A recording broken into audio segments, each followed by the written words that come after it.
For decades, he was known as a mogul, a mastermind, a man who shaped the sound and image of modern hip-hop. Sean Diddy Combs, rapper, producer, businessman.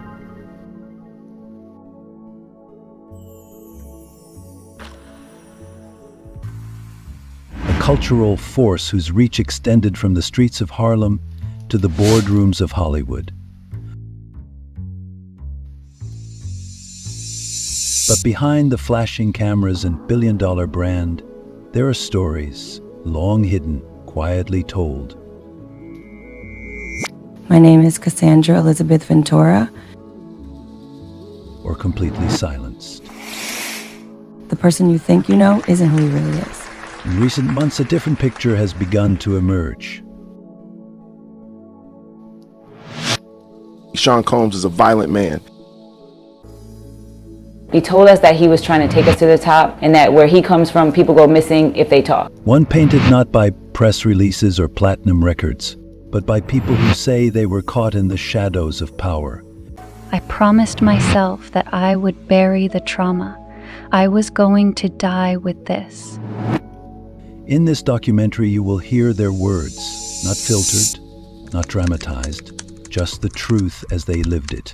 No actor will tell this story, no celebrity will frame it. This time, the mic belongs to them. What happens when silence breaks the beat?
I guess to properly tell my story, I need to go back to the beginning, the very beginning. My name is Cassandra Elizabeth Ventura. I'm a perfectionist and I absolutely adore fashion, but I hate trying on clothes. I style myself and I always wear clothes that feel true to who I am. I am fiercely protective of my friends. I love to be mysterious and I think the whole mystery aesthetic is sensual and alluring. I enjoy being popular, but to be honest, I will be content as an underground artist.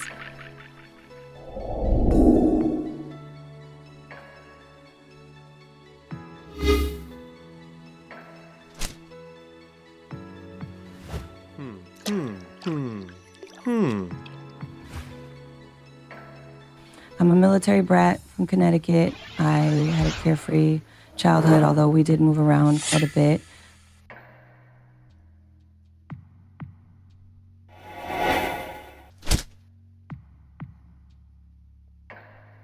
My mother, Regina, is in the Army, and my dad, Roderick, he's in the Navy, and yes, they are still together and happily married. I was an adventurous child, and I wanted to try everything. I loved musical theater and dancing. I took piano lessons and singing lessons and even karate. Eventually, I went to a performing arts school. I was born to perform. I was 19 when I met Sean. You know him as Puff Daddy, but I simply knew him as Sean. For 12 years, I took care of him. I was completely captivated by him, his lifestyle, the way he had assistants that did everything for him. He traveled everywhere. He had respect from everyone. We lived completely different lifestyles. I was an up-and-coming model in New York City, trying to make my dreams of performing come true. And he was Puff Daddy from Bad Boy Records with endless resources. I eventually signed a 10-album record deal, and my music career began. At this point, he was my producer. I considered him a friend. On my 21st birthday, Puff wanted to throw me a birthday party at a club in Las Vegas.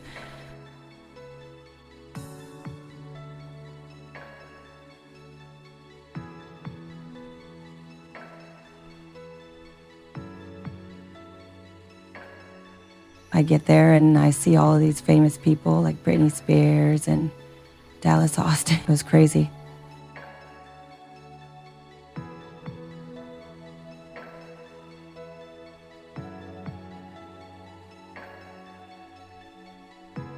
While at the club, Sean pulled me into a bathroom and kissed me.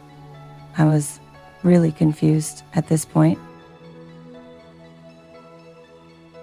A couple of days later, I had to see him in Clear the Air. It was eating away at me. I went to see him at the Trump Hotel. Instead of talking about the kiss, Sean performed a sex act on me, which furthered my confusion and lack of understanding. He taught me how to have oral sex. I was young, inexperienced, and naive. At this time, I also had a boyfriend in Diddy. He was in a very public relationship with the mother of 4 of his children, Kim Porter.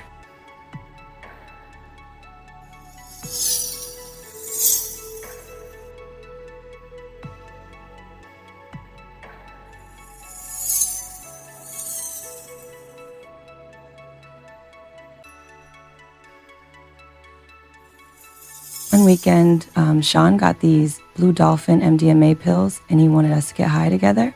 He decided to rent a boat and we went out of Miami and had a really great time.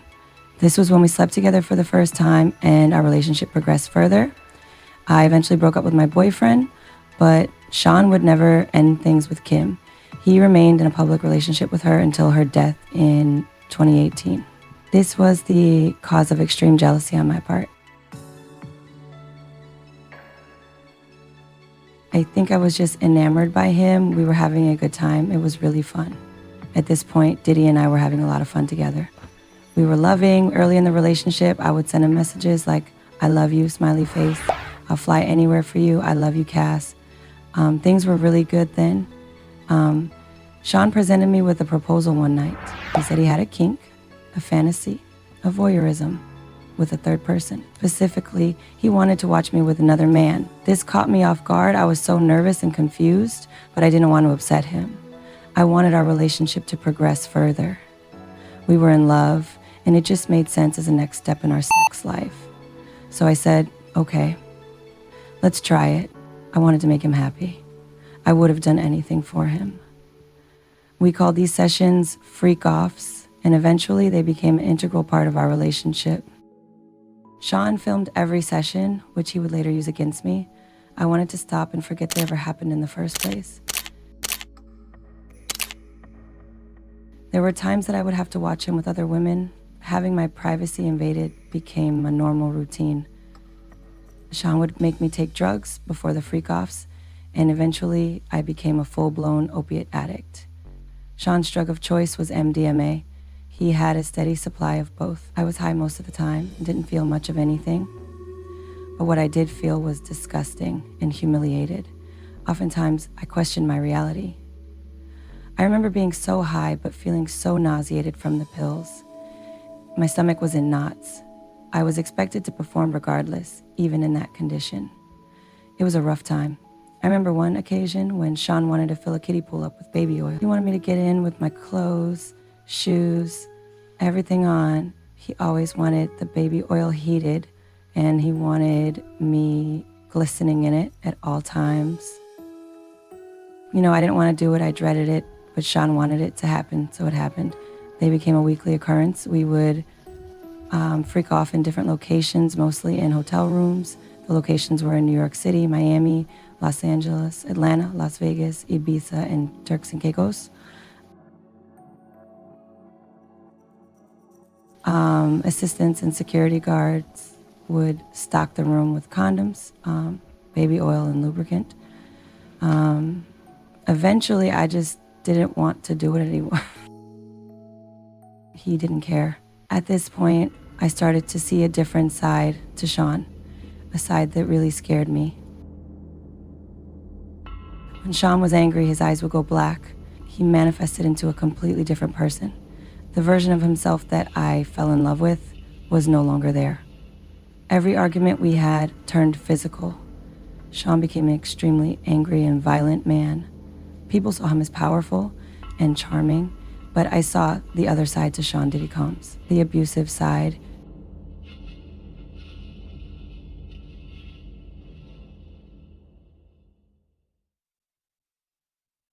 He became obsessed with my appearance. He commented on my appearance daily and made specific demands. He paid ultra close attention to detail, down to my jewelry and piercings. He wanted my nails to be white. We discussed breast implants, and one time, he told me my hair looked too Mexican. He controlled everything, every aspect of my life. He had extreme mood swings. If I even had a weird facial expression, I would be hit. He controlled who I talked to, what I wore, every detail of my life Sean Combs dictated. There were times that he would repeatedly call me over and over, usually sparked by anger or doubt about where I was, fears that I was cheating. He moved closer to my apartment, and if I didn't pick up his repeated calls, he would send staff over to find me. If he disapproved of something that I was doing, or he gave me an order that I didn't follow, his staff would take away my belongings. I would get my car taken away. I got kicked out of the house, my apartment. I had jewelry taken away, my laptop, my phone. It was very random, depending how he felt at that moment in time. He was a different person in public. The person you think you know isn't who he really is. I cried myself to sleep almost every night.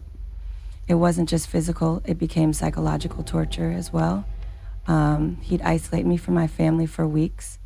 He'd make me feel like I was crazy for questioning him. He told me I'd never be anything without him. He told me if I left, I'd be nothing.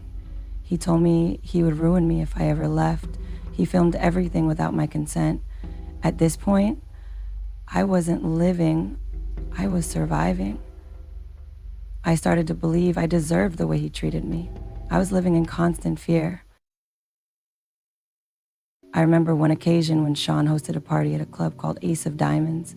I made the mistake of having a conversation with a record producer. When we got in the car to leave, Sean called me a bitch or a slut. I instantly got angry and punched him in the face.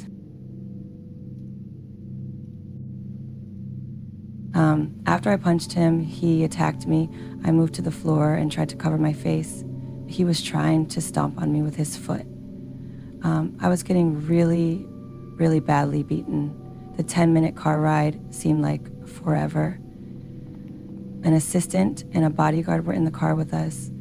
And I remember thinking, why aren't they doing anything to help me? Sean demanded that I stay hidden in a hotel for a week so my bruises could heal. At the end of the week, Sean called for me in the recording studio. My eyes were still bloodshot, and you could still see some of the bruising. I wore makeup and glasses to try and cover everything up.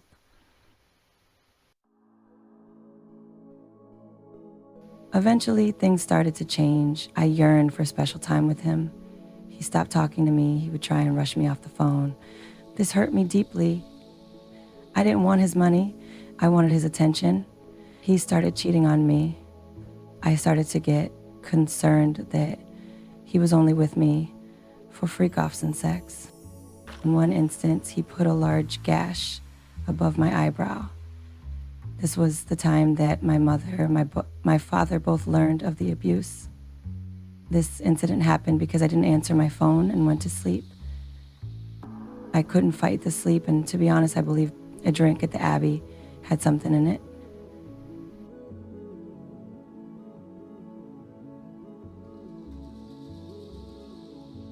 My makeup artist was over and asleep on the couch.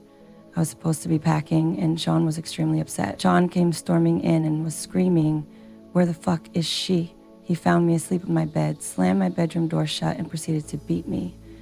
After he left, my makeup artist took me to her house and called a doctor friend to check on me.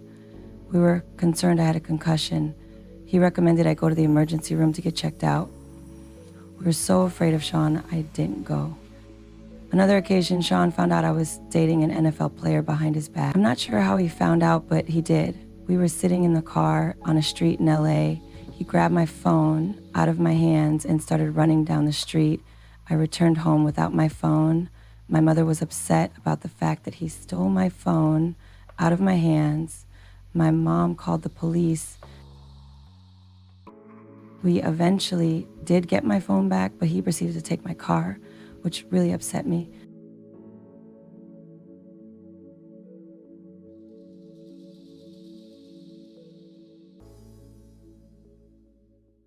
Eventually, Sean thought it would be a good idea if I collaborated with Mr. Muscooty, aka Kid Cudi. We were on a break at this time, but we were still participating in freak-offs. After meeting Kid Cudi, we hit it off and enjoyed each other's company. We started having an affair. It only lasted a month, and I got a burner phone to keep it from Sean. I knew if he found out, he would be violent. I guess eventually Sean found the phone and read our messages. He confronted me about it during a freak-off in LA.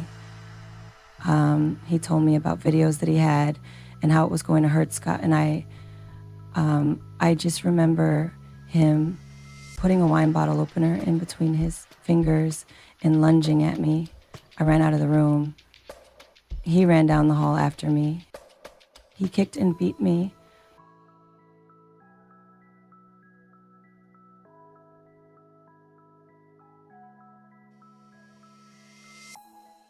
He paid a security guard at the hotel $100,000 0 cents in a brown paper envelope in exchange for any video footage from security cameras.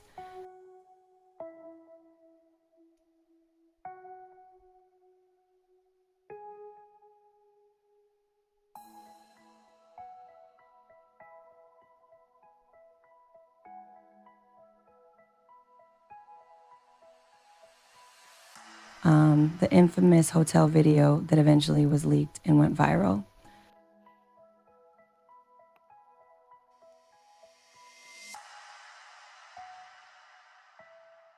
I flew home to Connecticut after.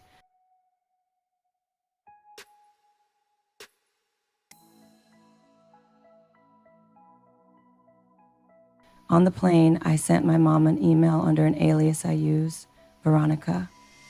I told her that Sean Puffy Combs is going to release 2 explicit sexual tapes of me. I also told her he said that he will have someone hurt me and Scott Muscooty. I had bruises and a huge welt on my back where he kicked me.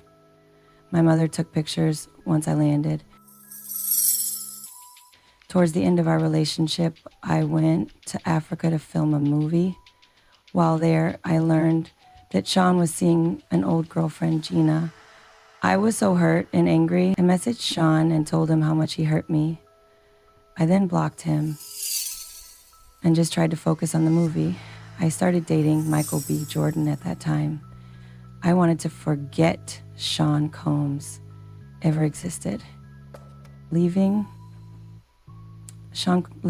that world behind was so incredibly difficult for me. I don't hate Sean. I hate the things he did to me, but not him. I have love for the past, for what it was, or what it never will be.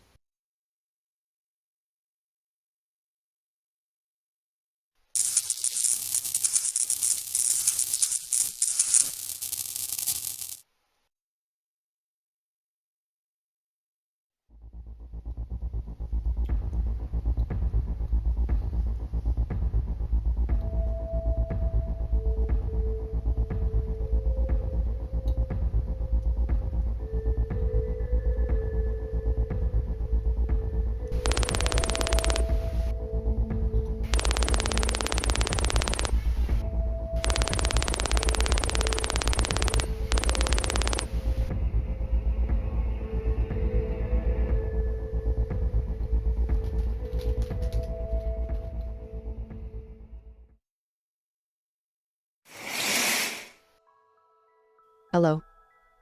Hi, I'm Regina Ventura, and I am the mother of Cassandra Ventura Fine. I met Sean Combs when my daughter signed with his record company, Bad Boy Records. He was her boss, and eventually they started dating.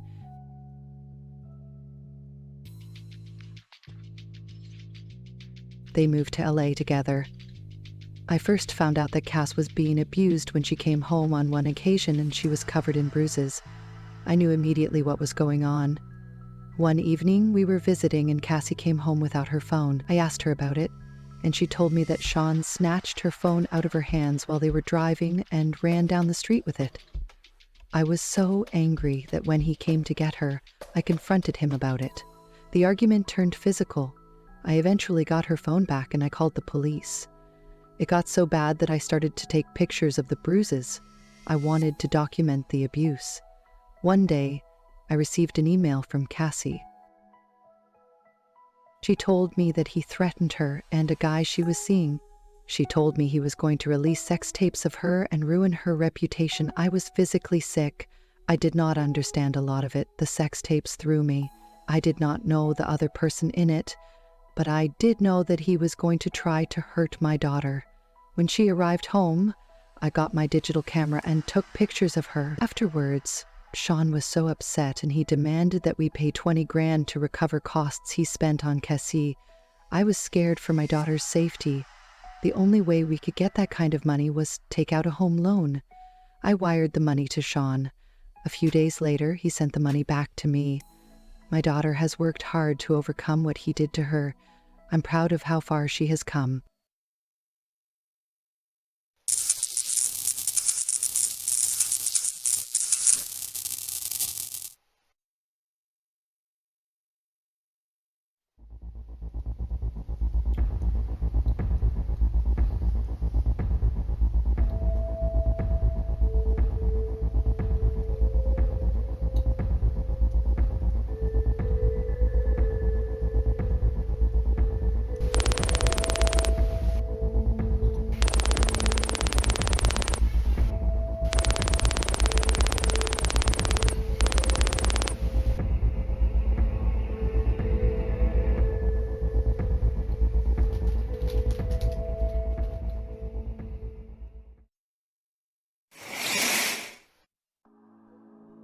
My name is Scott Mascuti. I am also known as Kid Cudi.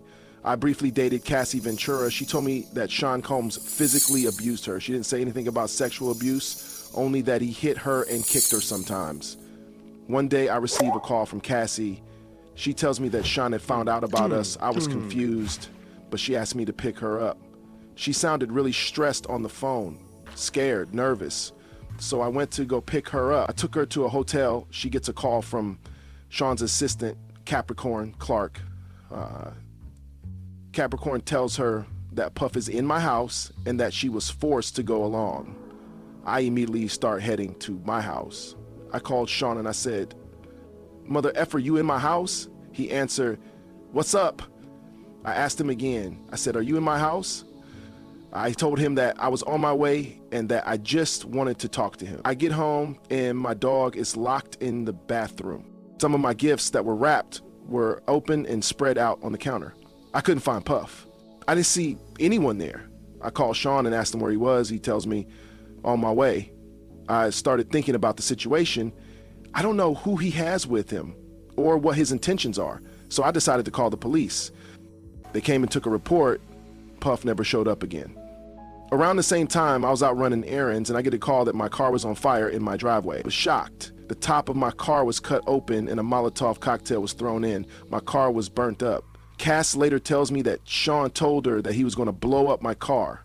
I reached out to Sean Combs after my car had caught fire and finally told him we needed to meet up and talk. He had been wanting to talk to me. After the fire, I said, "This is getting out of hand." We arranged to meet at the Soho house.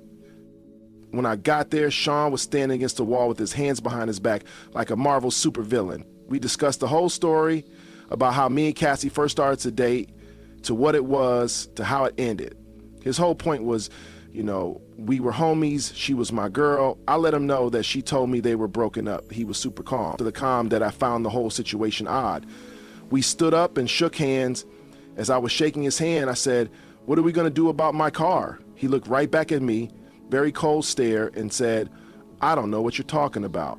I withdrew my hand because what the... He then says, "I thought we were cool, and do we have a problem?" He then gives me his word that he didn't have anything to do with my car. I have a hard time believing him. After about a month, Cass and I broke up. Things were getting out of hand, and I felt concerned for my safety and her safety. Sean Combs is a violent man. A couple of years go by, and I see Combs again at the Soho house. He was with his daughter. He comes up to me and apologizes for everything. He said, "Man, I just want to apologize for everything," all that bullshit. After I found peace with it. That was the last thing I was expecting to get from him. Mm-hmm.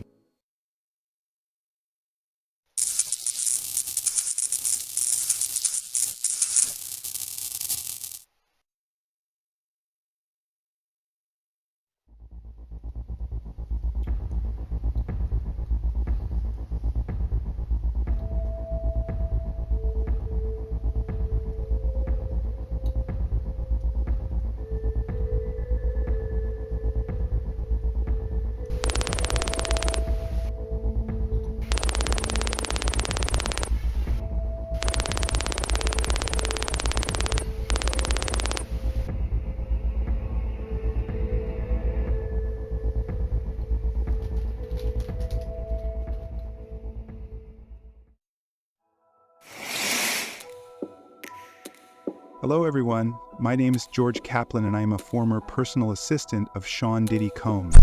I spent 2 years and 15 months working for Mr. Combs.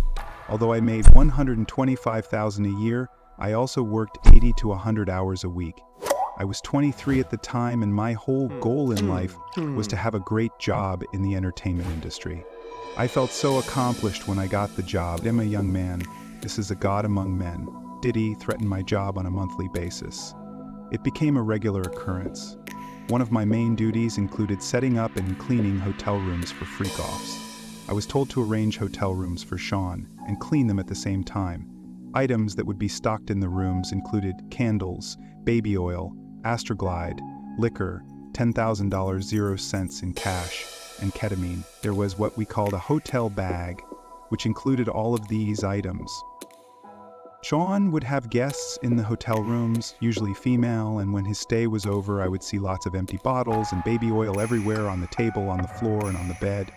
On one occasion, I saw some sort of crystallized powder on the bathroom sink. I made it as close as I could to the way it was found. I wanted to protect Mr. Combs. I would see often that hotels would sell videos and images and try to embarrass celebrities and other figures. This was something I wanted to avoid. I can remember 2 occasions when Diddy asked me to procure drugs for him. Once in Miami, he gave me a number to call and some cash to pick up what he wanted. The guy came and I paid him for drugs. I believe it was a bag of MDMA, and I immediately gave it to Sean. The second time we were in Los Angeles at the Bel Air Hotel, it was a very similar exchange. Call this number, meet this person, bring this back to me. I arranged to meet the person in Hollywood. I didn't know what the bag was, and I immediately gave it to Mr. Combs. I did witness violence towards Miss Ventura on several occasions. In one instance, I remember hearing glass shattering and a scream when we were traveling on a private plane to Las Vegas. When I looked to see what the commotion was, I saw Combs holding a whiskey glass over his head, and Cassie was on the floor of the plane, cowered down and holding her hands in front of her face. She screamed, "Isn't anybody seeing this?" I immediately looked away.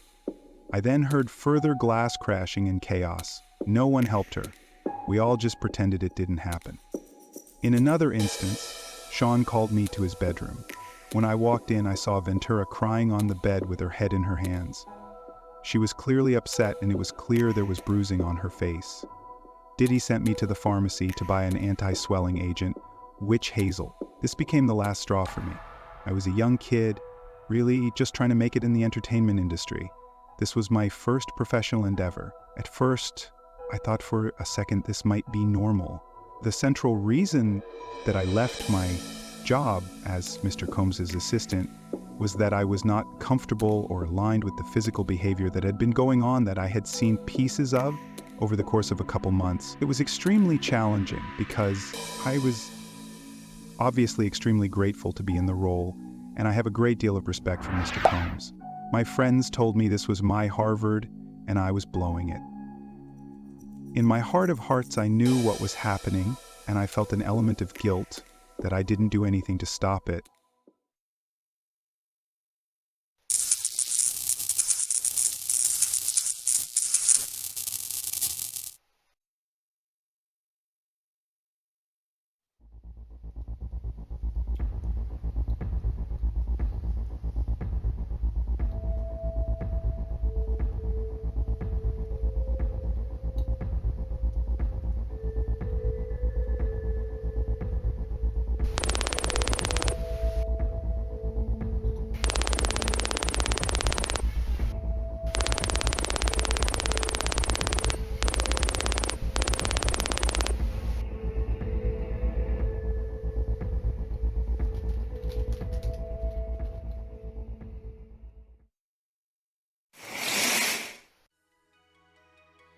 I'm David James, and I was P. Diddy's personal assistant for 2 years.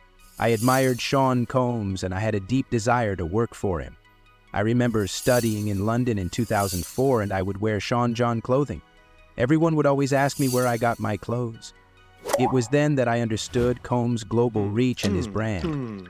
He was successful and self-made, and I admired his marketing skills. The day I got hired, I was in an interview with a woman in the main office. We were sitting at her desk, and there was a picture of Mr. Combs on the wall. She pointed at the wall and she said, "This is Mr. Combs' kingdom. We're all here to serve in it." During my first year on the job, items started to go missing. Diddy would subject us to lie detector tests whenever anything went missing. He would also have security go through all of our personal items. I had never taken a lie detector test before. It was very intimidating. Combs was consistently surrounded by armed security personnel. He specifically mentioned that the head of security, known as Uncle Paulie, carried a switchblade knife. Something the security detail would always tell us was, you know what rhymes with tired? And the answer is fired. His security detail often included a second car when he was traveling. His team was suspicious of anyone pulling up on him to shoot him. One of my duties as an assistant was to stock Sean's motel rooms for his freak-offs. I would purchase items like baby oil, Astroglide, and condoms using cash, ensuring these expenses didn't appear on company accounts. He wanted 40 different skincare products and his Louis Vuitton bag that routinely contained $10,000 0 cents cash, and probably 25 or 30 different pill bottles. One time, Combs asked that I bring an iPad to the hotel room. I had a key from setting up the room, so I just went ahead and let myself in. I see Cassie in the bed with the comforter pulled up to her neck, her head to the side, and she didn't move an inch when I walked in. There was also a man I did not know. Diddy was in the shower at the time, and the man was completely naked. He was about 5 feet and 8 inches with a very large endowment.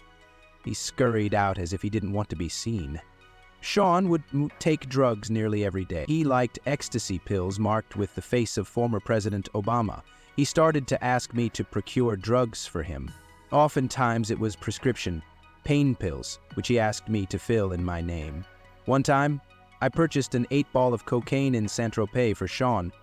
Diddy always carried a large LV bag. Inside was at least 10 grand in cash, Tylenol, Advil, Viagra, Percocet, ecstasy, and pills to increase his sperm count. I remember one night I accidentally ran a red light when Diddy was in the car. He was so angry I was frustrated and lost it. I turned around and screamed, "I'm freaking tired, man. I'm exhausted."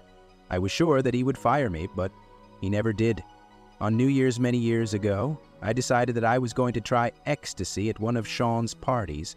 I was dancing around, so happy and carefree. Later, Combs reviewed footage of the party and noticed me in the footage. He calls me in and says, "Yo, Playboy, is that you dancing around the party?" And I said, "Yeah, that was me dancing around the party." And he said, "Were you on ecstasy that night?" And I said, "Yes, sir, I was." He kind of nodded his head and he said, "Okay, I want to keep this footage in case I need it later." I personally never witnessed any violence between Sean and Cassie, but I had my suspicions. One occasion I was tasked with bringing Cass her meals at a London hotel. The security team answered the door one day, and I found this extremely odd because every other time Cass always answered the door. I went home and started researching on the internet. I found a story from someone that claims they witnessed Sean Combs hitting Cassie inside of a club. Sean searched my computer history, which he had never done before, and found the article. He became very upset about the post and stated that someone was lying. One day, Cassie tells me, "Man, this lifestyle is crazy. I can't get out. You know, Mr. Combs oversees so much of my life. He controls my music career. He gives me an allowance and pays my rent. I remember one night, a run for cheeseburgers at an all-night diner nearly escalated the East Coast-West Coast rap wars. It started at 4 a.m. in the parking lot at Mel's Drive-In, Los Angeles. I was with one of Diddy's most trusted bodyguards named D-Rock. We were in the drive-thru at Mel's. Suddenly, D-Rock says, 'That is Suge Knight.' I looked over and he was sitting in an Escalade just a few parking spots away. Suge Knight is the co-founder of rival recording studio Death Row Records. D-Rock runs over to the Escalade and tells him, 'It's me, D-Rock, Biggie's boy.' He asks D-Rock, 'What are you doing in my city?' Within moments, I see someone pass a gun tonight and 4 SUVs pulled up into different corners of the parking lot.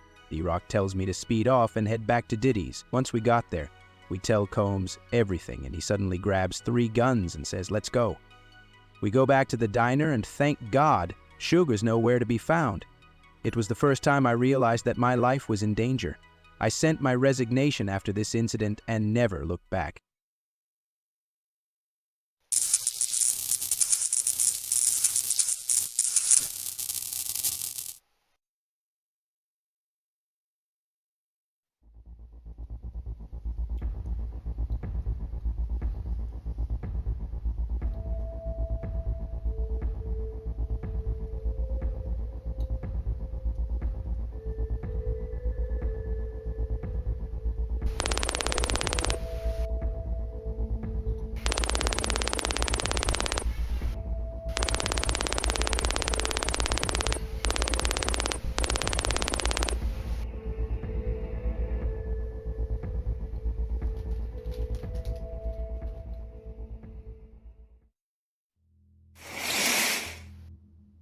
I'm Carrie Morgan.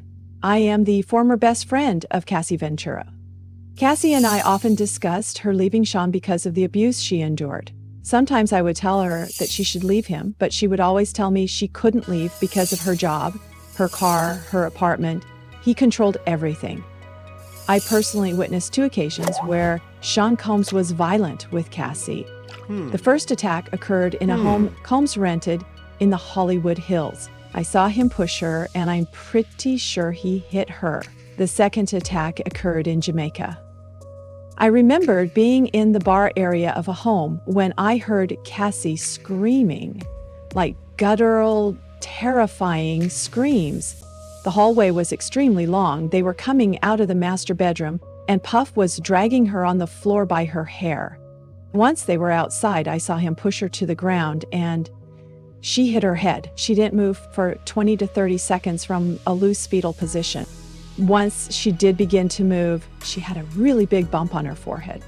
After I saw the infamous hotel beating video that went viral, memories came back of that time. I remember seeing Cassie at her apartment after she came home from the hotel.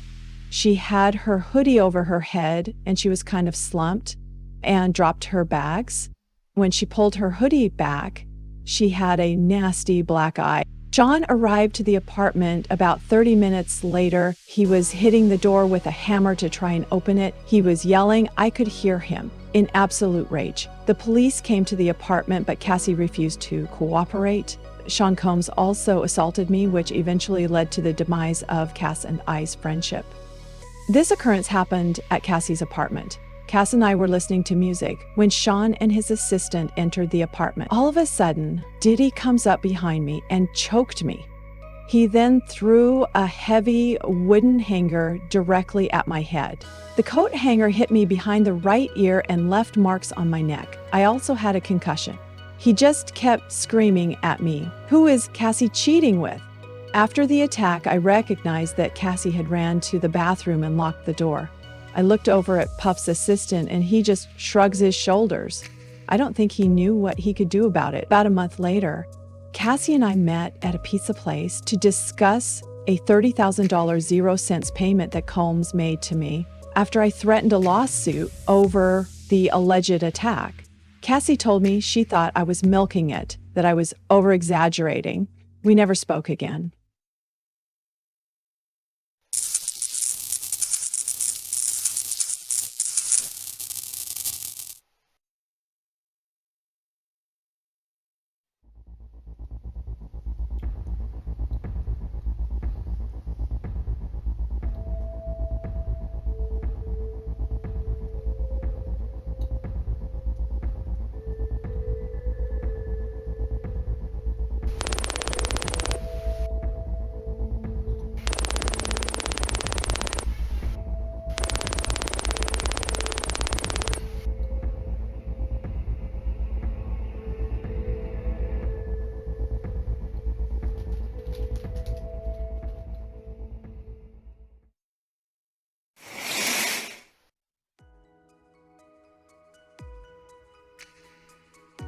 My name is Capricorn Clark.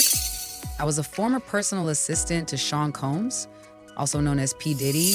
I was his assistant for approximately 2 years, and later as a creative director to Cassie Ventura for another 2 years. As Diddy's personal assistant, I was expected to stock his hotel rooms and clean them. Sean was in a public relationship with Kim Porter at the time. They would stay for days at luxury hotels in Atlanta, Los Angeles, and New York. My job was to make sure their suite was stocked with ecstasy, baby oil, and candles. Cleanup was a bit tricky. For example, handprints were left in oil on an ultra suede wall, which was a particular problem. It was a lot of baby oil, and it was everywhere. I don't believe Kim participated in freak-offs. Sean was madly in love with Kim. There is absolutely no way that he would share her with another man. He would always tell her, I'm not gonna pay for an apartment with my kids in one room while you're with another guy in the other room. I was repeatedly subjected to lie detector tests. I remember one occasion for 5 consecutive days, Uncle Paulie, Diddy's right-hand man, brought me to a room located on a partly finished floor of Bad Boy Entertainment's headquarters. I learned that I had been brought to the building to take a lie detector test to figure out what happened to a missing bag of jewelry. I was told that if I flunked the test, they're going to throw me in the East River. I walk in and there was a heavy-set gentleman who was chain smoking cigarettes and drinking black coffee. Very wide, very heavy, the size of 2 linebackers. I was petrified and I wanted to prove my innocence. I didn't like the threats. When I eventually was allowed to return to work, he never mentioned the lie detector test or inquired where I had been. The reason I left employment the first time was related to an incident where Sean Combs got violent with me. He crossed a boundary with me, and that was it. I was done. This instance occurred in Miami. After a long night, I was frustrated, and I blurted out, "I hate it here." Combs suddenly charges at me. He ran toward me with his hands open and pushed me, my shoulders, as hard as he could. He proceeds to shove me repeatedly through the house and outside. He screamed, "If you hate it here, get the F out of my house." Uncle Paulie had to intervene, and he told Puff to stop. He looked at me and told me to pack my things. This led to the first time I lost my job with Sean Combs. I emailed Sean begging for another chance. He decided to bring me back as a creative director to Cassie. I knew this was going to be difficult. I had no choice but to return to work for Combs because he held all the power. I felt that I was somewhat of a protector to Diddy, and if you could get me away from him, he wouldn't have someone looking after his back. Sean controlled every aspect of Cassie's career. Upon my return, I noticed that her drug use got worse. She was a full-blown addict at this point. I noticed that Cassie became more entitled and less devoted to her career. She got a little bit more brave being his girlfriend the longer it lasted. She went from being a sweet model to a feisty girlfriend. In one instance, myself and Sean's personal chef were in the kitchen, and Puff was discussing why we didn't have a man like him. He said, "Let me show you something." He then calls for Cassie to come over. He asked her to sit down, stand up, turn around, turn the other way, walk over there, grab that, hand me that, walk back, turn around, go back in the other room. Cassie walks out. He then says, "Did you see that? You bitches won't do that. That's why you don't have a man." One morning in 2011, I was asleep in bed and I heard loud banging on my front door. I opened the door and Sean was standing there in a white button-down shirt, button-down sweater, gray business slacks, and nice shoes. The pants were split from knee to knee through the crotch, so I could see his underwear. He was also holding a loaded gun in his hands. He starts to yell, "Why didn't you tell me?" I answered, "I don't know what you're talking about." He asks, "Who is Scott?" And I said, "I don't know who Scott is." He then said, "Kid Cudi." He followed up with, "Get dressed, we're going to go kill Miss Cudi." I told him I didn't want to go. I didn't want to get involved. He said, "I don't give a F what you want to do, go get dressed." He then made me get into a Cadillac Escalade with him and a bodyguard named Ruben. We drove to Kid Cudi's house. Combs and Ruben proceeded to go inside the house and I waited in the car. They gained access to the main door of the actual property. Once they were inside, I immediately called Cassie. I explained to her what was going on. And I remember saying, "Cassie, what the F is going on?" I was not aware that Cudi was with Cassie when I called. I told her that Combs was at Cudi's house and had a gun. I suddenly hear Scott in the background say, "He's in my house?"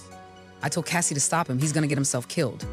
Diddy then comes back and tells me to tell Cassie that he has me and he's not gonna let me go until I come get her. He sent me and a bodyguard, Ruben, to go and retrieve Cassie and to tell Cassie that she has to convince Mescudi not to tell police that he was involved in the alleged break-in at his house. He told us, "If you don't convince him, I'm going to kill all of you mother effers."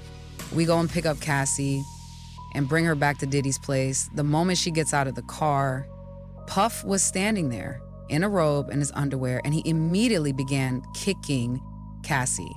With each kick, she would crouch into more and more a fetal position until she was all the way to the street.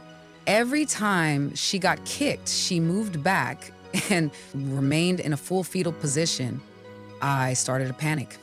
I didn't know what to do. I knew if I jumped him, he was gonna F me up too. I decided to call Regina Ventura, Cassie's mom. I remember screaming, "He's beating your daughter. I'm overwhelmed. Help her, please. I can't call the police." "But you can." I was eventually fired over the incident. I was devastated and I just wanted to work and provide for my son. I emailed Sean after I was fired the second time. I tried to explain to him that everyone else in the inner circle knew that Cass was seeing Kid Cudi. In retrospect, I was the only one that was gone. She was still there and things were getting worse. I feel like Cassie aided in pushing me out of Diddy's circle. I wanted to remain in good standing with Puff. I lost everything. Sean told me I would never work again, that all these people weren't my friends, and he would force me to kill myself. Combs eventually blacklisted me from the entertainment industry.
My name is Deontay Nash. I am Sean Combs' former stylist. I frequently witnessed violence between Sean Combs and Cassie Ventura. Sean seemed to like to hit Cassie in the face and give her black eyes. I saw bruises on Cassie quite often. I also heard Combs threaten Cass with violence on multiple occasions. He also would call Cassie the most degrading names. Anytime Cassie did something that Puff didn't like, he would threaten not to release her music. He would also threatened to release sexually explicit videos of Cassie to her parents at their workplaces to get them fired. There was a specific occasion that sticks out in my mind. It was at Cassie's apartment. Diddy's assistant at the time, Mia, and I were helping Cassie to get ready for a trip to the OVO festival in Canada. Cassie fell asleep on the couch. Diddy comes in unannounced and starts screaming and ranting about Cassie not answering her phone. He said, "Hey, bitch, didn't I tell you to answer your phone?"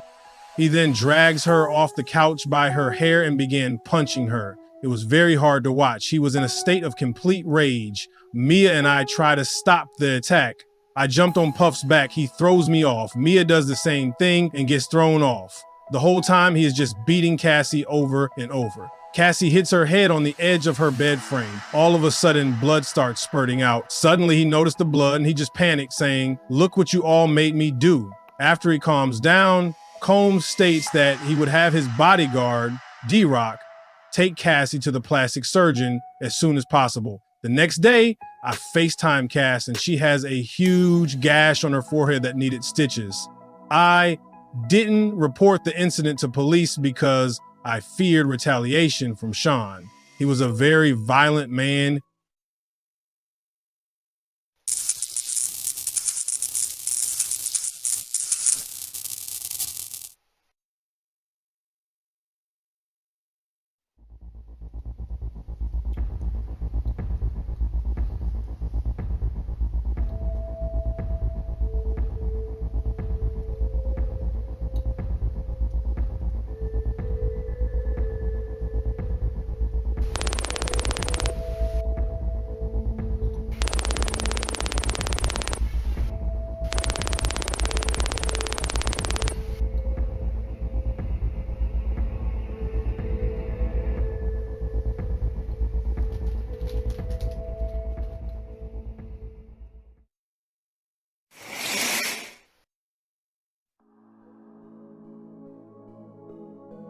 Well, hello there. My name is Sheree Hayes. I am known professionally as the Punisher. I am an escort, a private dancer, an entertainer. I was hired about 8 to 12 times to perform for Cassie Ventura and Sean Combs.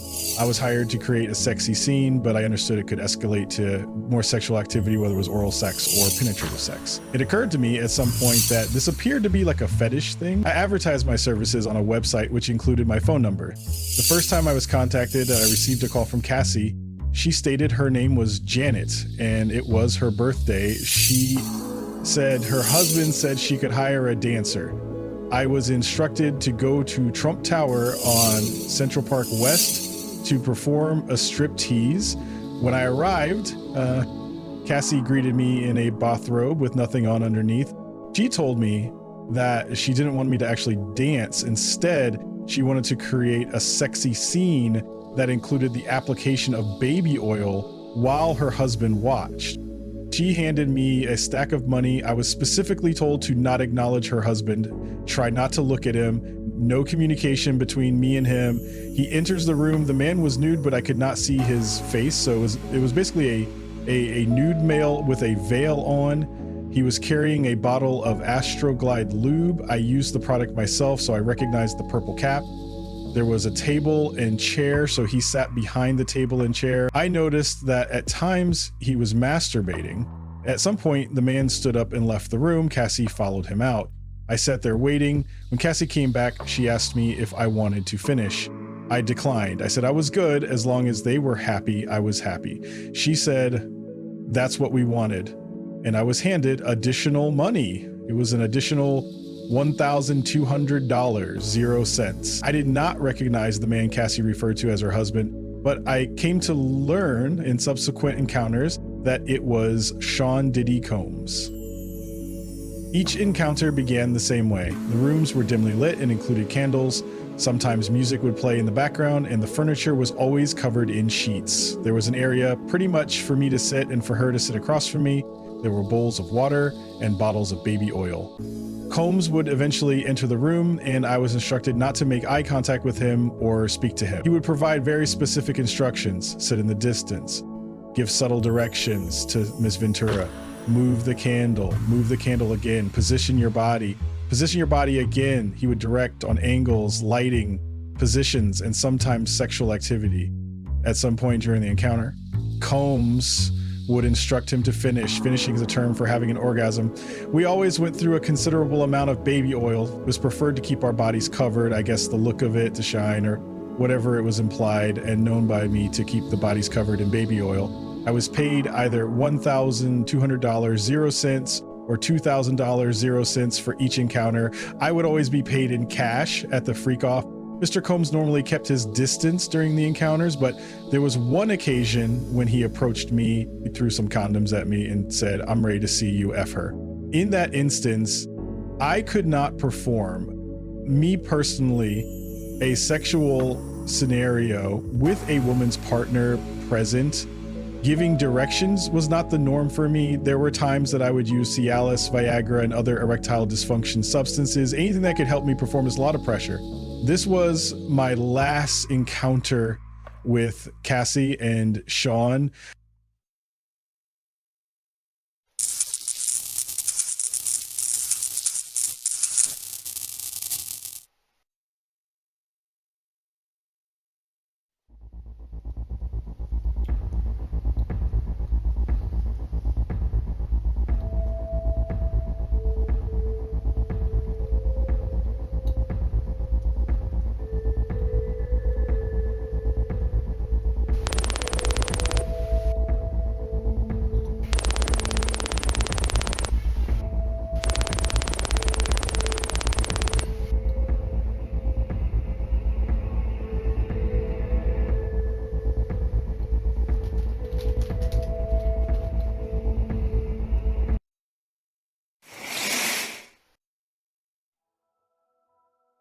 Hello, my name is Mia. Well, I guess I should say you can call me Mia. I prefer to not use my real name out of fear of retaliation. I am a former employee of Sean Diddy Combs. I worked to the bone for Diddy for many years, 8 years to be exact.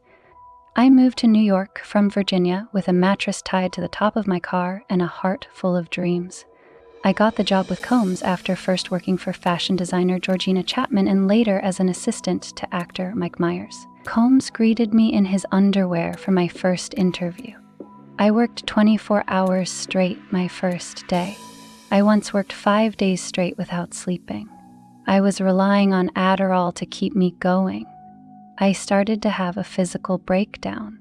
My hearing went. It felt like I was underwater. My equilibrium was off. Blurred vision. Out of nowhere, I was hysterical and could not stop crying. It was only at this point that Diddy allowed me to take time off and sleep. I had to maintain Diddy's daily routine in both professional and private circles, from the minute he woke up in the morning until the moment he fell asleep at night. I had to anticipate all his needs, whims, and moods, staying within his eyesight at all times unless he said otherwise. Part of my job included high-level development at his film company, but I also had to clean up nightmare messes in hotel rooms after his so-called freak-offs. The rooms would be littered with broken glass, candle wax, menstrual blood, and baby oil on the walls. I eventually wasn't allowed to leave Combs' residence without his permission, even if he was sleeping. At a moment's notice, he might ask me to crack his knuckles, write a film, or do his taxes. There were times that Diddy would treat me like a best friend or working partner, but other times, like a worthless piece of crap. The highs were high and the lows, they were definitely low. I put up this facade of perfectionism. Instagram was a place to show how great your life was, even if it wasn't true. I didn't want my family to know what I was going through. I always felt like everything had to be perfect. On more than one occasion, I witnessed Sean physically assault Cassie. I've seen Sean chase Cassie, slam her to the ground, and crack her head open. Cassie did not fight back. I've seen her with her arms up or in the fetal position, covering her face. One day, myself and Diddy's stylist, Deontay Nash, we were sitting with Cassie at her apartment. Diddy comes barging in, just complete rage, and starts beating Cassie. Deontay suddenly jumps on Puff's back to try and stop him. I thought he was going to kill Deontay, so I jumped on his back as well. Diddy threw me against a wall. His eyes turned black. There was no getting through to him. It was the first time I realized the severe danger we were actually in.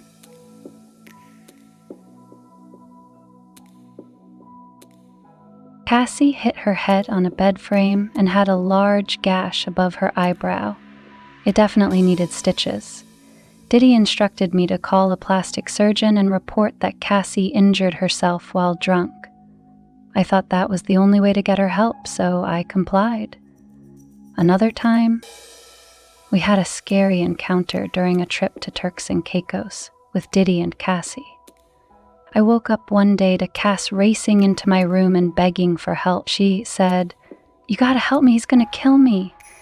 We barricaded the door with heavy wooden furniture and ran down to the beach to hide from Diddy, who was screaming and irate. We found waterboards on the beach and we start paddling to get away. Diddy was pacing and yelling on the beach. The weather started to get really nasty. I was trying to weigh if it was scarier to face Mother Nature or face Puff. We ended up returning to land. Another incident that stands out was the night of a private Prince concert that Prince was throwing at his home. Cassie and I snuck out of the hotel to attend. It was a once-in-a-lifetime opportunity. Prince did not disappoint. He played music. We danced atop his backyard pool, which was backlit and covered in purple plexiglass. We were having the time of our lives. Until Diddy showed up. I saw his bucket hat come through the entrance, and then I made eye contact with him. Me and Cass just booked it and ran. We run through Prince's house and into the woods in front of his house. Puff eventually caught Cassie and he just starts beating her, repeatedly punching. Prince's security team saw the commotion and intervened. They pulled Diddy off of Cassie. We all get back to the hotel and Diddy beating Cassie again. She had bruising on her face and knots on her head. I was suspended without pay after attending the Prince party. Puff said I was being insubordinate because I disobeyed him and went out that night. I can recall one occasion where I saw Cassie in the middle of a freak-off. The more professional term for the freak-offs was hotel nights. I was summoned to Diddy's hotel room to drop off supplies. Cassie answered the door in a bright blue wig. She looked different than I had ever seen her look. She looked like she was really struggling. Cassie grabs the supplies and I asked her if she was okay. She said, "I'm good," and proceeds to shut the door. Diddy closely controlled Cassie's whereabouts, appearance, and career. Part of my job was to keep tabs on Cassie. She became like a sister to me. Whenever either of us did something without Diddy's permission, the punishment would be unpredictable and terrifying. Sean assaulted me on numerous occasions. He's thrown things at me. He's thrown me against the wall. He's thrown me into a pool. He's thrown an ice bucket at my head, and he's slammed my arm into a door.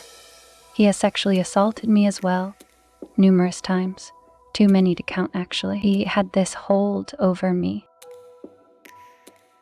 I couldn't tell him no like about a sandwich. I couldn't tell him no about anything. There's no way I could tell him no, because then he would know that I thought what he was doing was wrong, and then I would be a target. He would fire me and ruin my future. Somehow the story would be twisted into making me look like the threat. I became scared of Sean. He would send me threatening text messages. Buff had a traveling medicine cabinet full of illicit drugs. He stashed everything in bags and suitcases when traveling. One time, Diddy pressured me into taking ketamine. He was volatile about it. I couldn't say no. I didn't want to die or get hurt. I felt trapped in the situation. I felt like a prisoner. There was an incident at the office when Puff asked to borrow my phone. He refused to give it back. He started taunting me that he was going to use anything incriminating he found against me. I started chasing him, trying to get my phone back. He slammed my arm in the bathroom door multiple times. He eventually ran outside and left the building with my phone. The incident left my arm so badly bruised, I thought it might be broken. I was in fear anytime Puff was not happy because I wanted to make sure that he was, because then I was safe. He would have destroyed my reputation, he would humiliate me, curse at me, go on a rant about how incompetent and stupid I was. Sean Combs sexually assaulted me was the most shameful thing in my life at the time. I made a lot of excuses for him in my head. I truly believed Puff's authority was above the police. The sexual assaults would happen randomly, and I always believed each one would be the last. Next time, I would somehow be more prepared. I had to get right back to work. There was so much going on. The first time Sean Combs sexually assaulted me was in a hotel penthouse. They were celebrating his 40th birthday.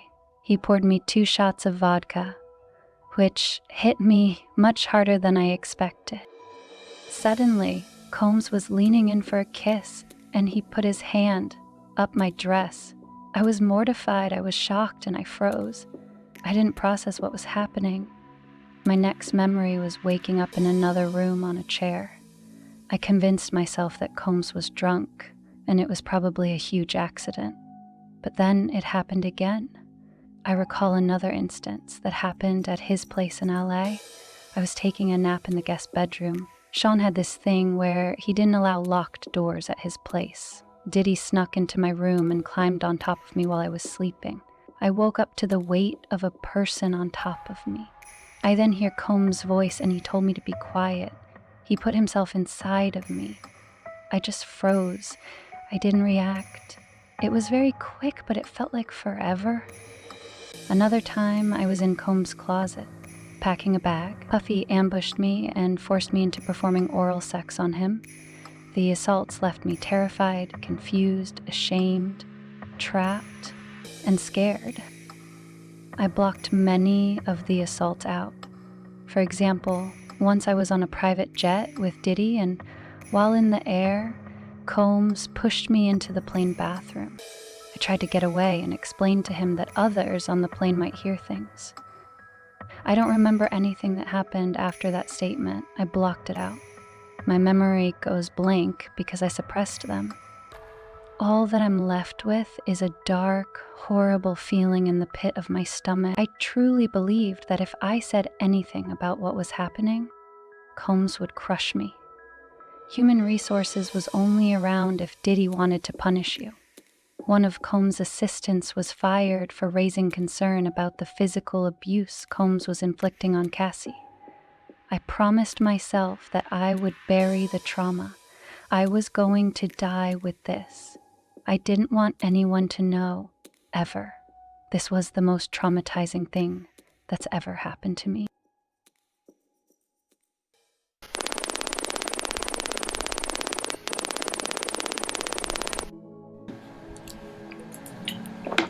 Shameless plug.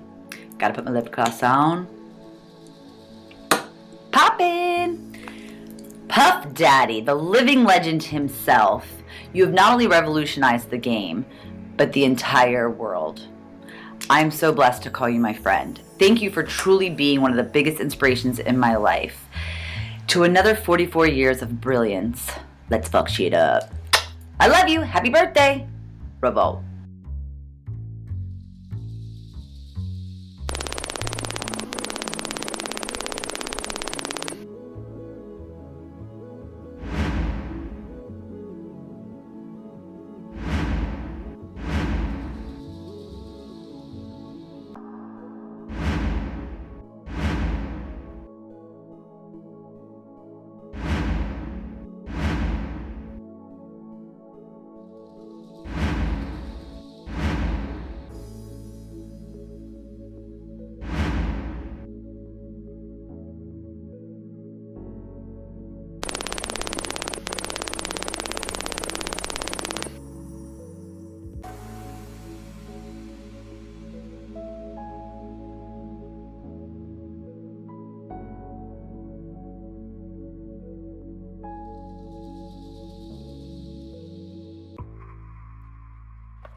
It's so difficult to reflect on the darkest times in your life, but sometimes you gotta do that. I was up. I mean, I hit rock bottom, but I made no excuses. My behavior on that video is inexcusable. I take full responsibility for my actions in that video. I'm disgusted. I was disgusted then when I did it, I'm disgusted now. I went and I sought out professional help. I had to go into therapy and go into rehab. Had to ask God for his mercy and grace.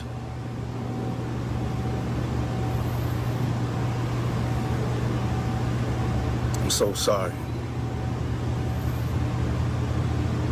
But I'm committed to be a better man each and every day. I'm not asking for forgiveness. I'm truly sorry.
Hmm.